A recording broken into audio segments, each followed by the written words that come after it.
Welcome to episode 42 of the Go Rhody podcast. Tonight I'm joined by Ethan Hurwitz of the Quinnipiac Chronicle. How is that pronouncing that? Is that okay? I've been practicing for 2 weeks now. You've been practicing.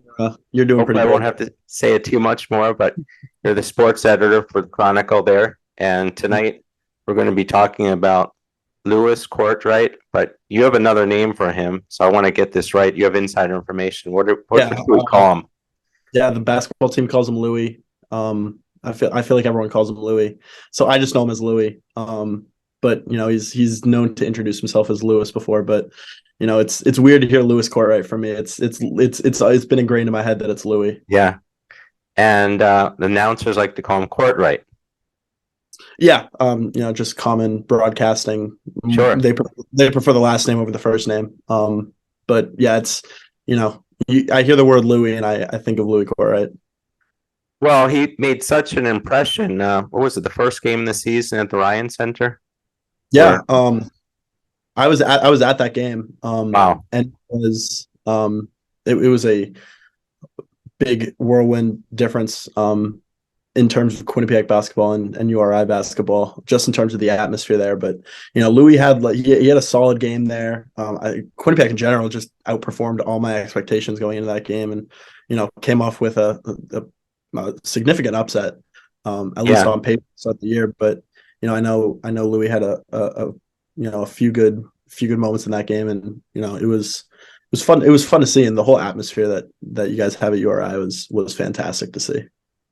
Yeah, the line score, he had 15 points, 5 rebounds, 5 steals, I believe, and 3 assists. So it was kind of like crooked numbers there. You would think maybe 5 assists, but such numbers. And we didn't believe it was an upset. We were very nervous about the game. Coach Miller was, because we were just a completely new team. Right. But nonetheless, it was a great win for you. And now we have him as our point guard. That's a big pickup in the portal. He was, over the last year plus, working his way back from injury at the end of his sophomore year. Mm-hmm. He would go, and there were times where he began the year as like the 7th or 8th guy off the bench, working in as like the prototypical small forward, the Really?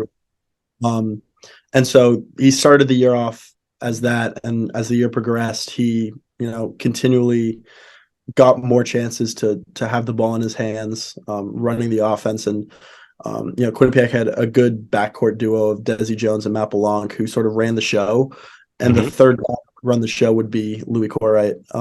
And he would play some 1, would play some 2, not as much as Balanc and Dezi.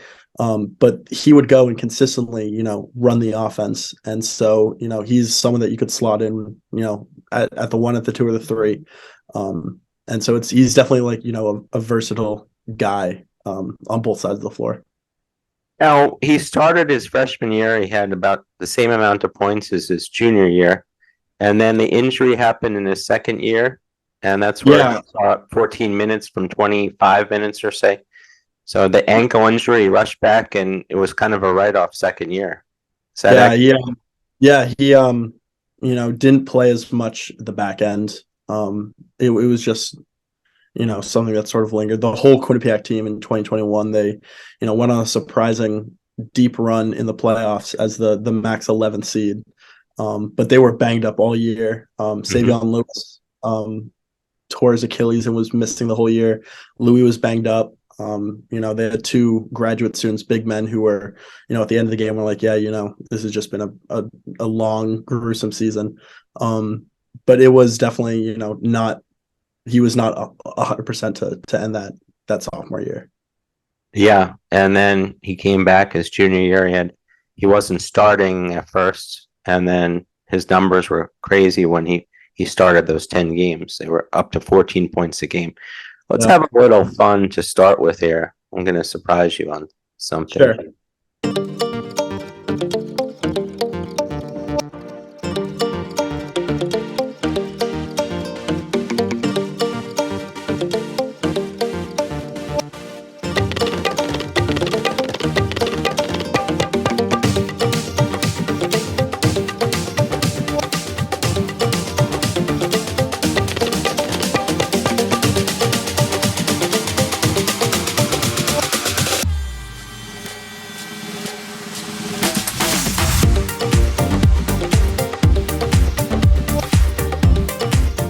Well, that kind of gets us excited. How do you feel? A little disappointment? I know how we I feel. mean, yeah, it's We a lost little, some it's a great little players. disappointing. Yeah, it's a Yeah. little disappointing. I think my favorite thing about the video is those URI warm up attire, the jack in the pants. Those are far and away the coolest thing. Yeah. Since he took his visit there, that's been the coolest thing I thought of. Is the URI just gear and color scheme is fantastic. Well, Ethan, you're bringing on a lot more than I thought you would, and not only you're knowledgeable, but you have some great observations there that, and our fans will love to hear that. I guarantee you that. So thanks for that. It is hard though watching that. When we lost Ishleg, it was hard. He went to Pittsburgh, and I'm sure you're a big fan of QU. If they're calling it that, if they're not, I'm just making it up. Oh no, it's called QU consistently. Okay, Yeah. well I got lucky there. You go. But seeing that, I found it to be interesting because going into it, this was an observation on in the tournament. They were third in the MAC, and then they lost to last place Marist in the postseason tournament. Did this loss contribute to Dunleavy's departure, or did Dunleavy's departure contribute to Courtright going portal? So I think for the second one, I think Louie went into the portal before Baker Dunleavy had stepped down. I don't know if that contributed as much, but I'd say I know that Baker had 1 year left on his contract entering this season. And he had 2 years entering this year. He originally was signed through this year and got a 1 year extension based off of the year prior. So he was planning to enter 2023-24 with 1 year on his deal. And he stepped down.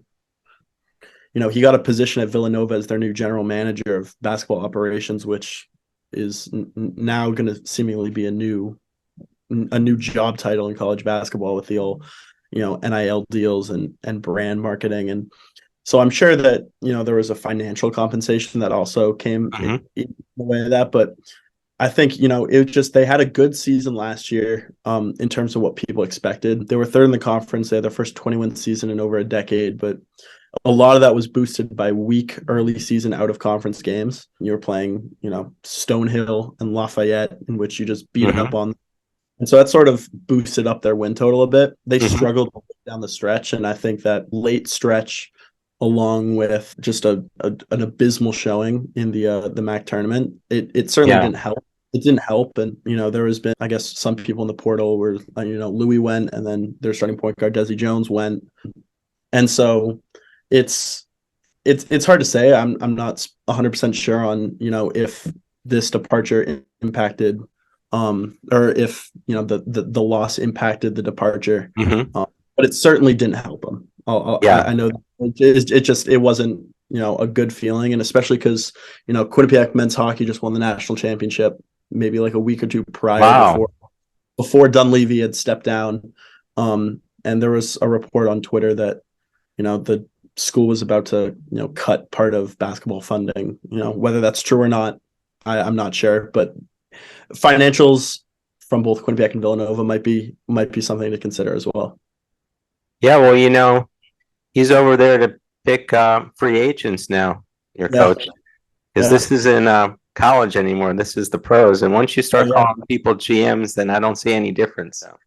What kind of kid is Louie? He seems like he could be quiet. I'm not sure. He definitely has to his game, but he's a more of like reserved type, like I only care about basketball type of kid. Really, someone that is in post-game press conferences will give you some good information in terms of us reporters who are trying to get a good quote, but he's team first, team oriented type of guy.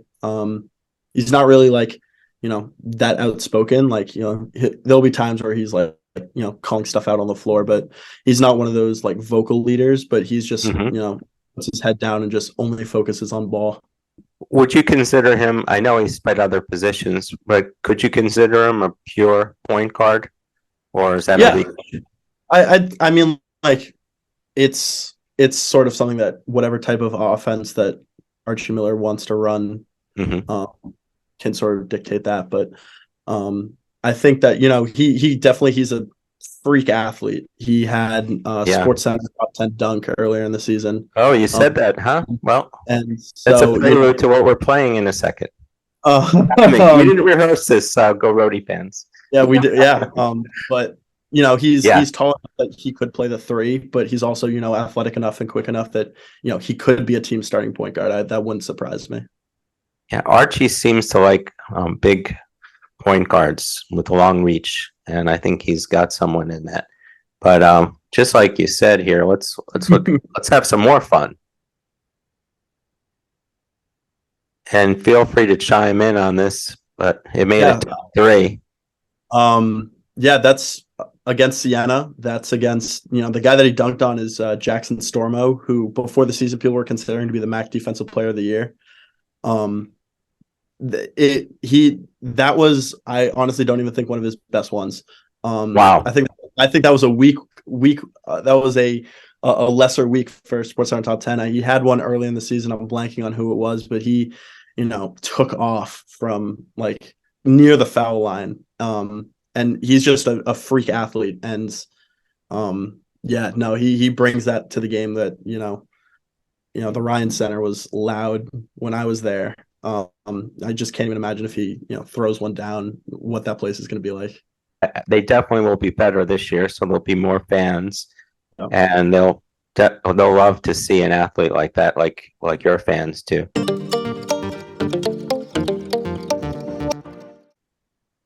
There isn't any sound here, so but we're looking at a guy that's not the highest field goal percentage shooter, which is a concern to some of the fans here. Should we be concerned his field goal percentage? He's one of those guys. I wouldn't be too concerned, just because of the athletic ability that he gives you, and I think he was Quinnipiac's best pure scorer last year. And he's one of those guys that once he gets into a rhythm, he's not going to stop shooting. So it's there are times where he will get the ball, hit a few threes, and then consistently pull up from deep. So he's a guy that sort of will ride his highs and won't stray away from a few misses that he has. But he's a volume type guy that I wouldn't be too concerned about it. I think all the pluses that he brings in his game like that. He's a freak of nature when it comes to making people miss and jumping over them. So he might have a few misses, and I wouldn't hold that against him. Well, we have some new guys coming in with some excellent 3-point capabilities, so we could mix those in. We definitely didn't have that last year. Our perimeter was our Achilles heel among other things. That was probably our most glaring weakness, but he's got that New York City swagger too, doesn't he? Yeah, he's from Manhattan, and so he's that type of guy that's, again, like I said, he only cares about ball, and he's just one of those guys that will just put his head down and go 100%. Well, that's something there. Why don't we go to the PowerPoint now? And like you said, he's born in the Bronx. He's Manhattan. He's got a great academy he played at. He was an excellent high school player at St. Raymond. And he has 2 seasons with us because of the COVID. The COVID just keeps on. It's a gift that just keeps. Right. Yeah. High school, is this, I find it hard when people say they're recruited by it because it's such a loose term. Or maybe you know more about this. These are some pretty good schools. Iona, St. Bonaventure, Fordham, Hofstra's pretty good there. Ryan has upgraded their program. You feel like that? I don't. The whole high school recruiting thing. It's so hard to gauge whether it's like an official visit of a player coming to campus and touring the facility, or is it Louie playing at a showcase at high school and just a team sends a coach to watch it. So those are good schools. Iona has been the front runner in the MAC for the better half of a decade now, and so those are some legit schools, and a lot of the Quinnipiac recruiting thing is they want people to stay in the Northeast and the close enough that their family can come by, and that's sort of their main selling point. And they've poured a bunch of money into the facilities here for basketball. So, I'm surprised that he picked Quinnipiac over, some of those other schools, but over the last 3 years, I can't complain. And then it gets better in the transfer portal. Yeah. I don't know if this is true, but you have anytime you beat out Dayton and Temple and Hofstra, you feel you were close to your team then, I imagine. Do you feel like that were some solid offers or? Yeah, he definitely boosted his stock a lot this season. This year, I think was his career year, team's best scorer from day one to the MAC quarterfinals. He was definitely boosted his stock, and seeing those schools doesn't surprise me. And that's got to be a testament to what URI is trying to do. And if you can beat out Dayton and Temple, I think that's a pretty good selling point. Moving forward on his numbers, his foul shooting was another concern because he was at 54% this year, and it's funny, freshman year he was at 66%. Do you think he has the potential to get it into the mid 60s again, or was 54 more of the type of shooter he is? So this was my biggest gripe with Quinnipiac basketball last year was they had a historically bad year from the line. Every player Really? 10 free throws a year. And I have it in one of my mid-season columns that they were, at that point when I wrote it, bottom 10 in the nation in free throw shooting. And it was atrocious. And so I wouldn't be surprised for him to shoot back in the 60%, 70% from the line. And the year before, Rhode Island was one of the worst foul shooting teams. This year, we didn't understand how great we were. We didn't see that coming. But when we were suffering it, they felt that bad foul shooting is contagious.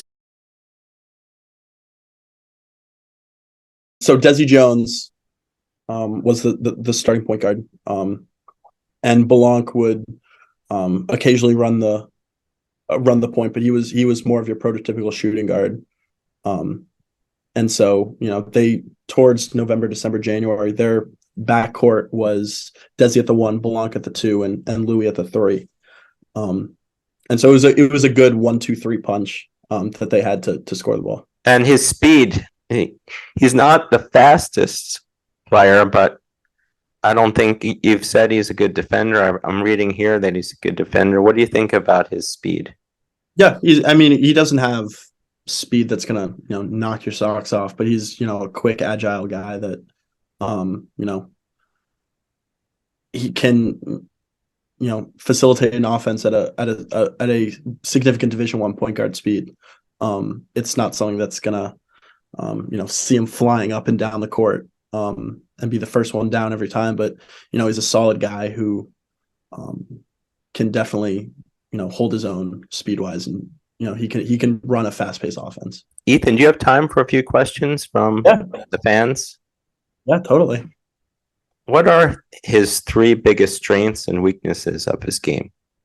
So I'd say his strengths are definitely athleticism, the 3-point shooting, at least in periods of time, he's lights out. And then 3 would probably be his ball distribution, assisting, can facilitate the floor when he has the ball in his hands. I'd say those are probably his top 3. Do you expect him to start this year? I mean, it all depends what you guys have there and in the system. I wouldn't be surprised if he slots in as a starter. But it also wouldn't surprise me if he's a sixth man, a guy that comes off the bench. That also, I guess, just depends on who's hot and who's cold for you guys.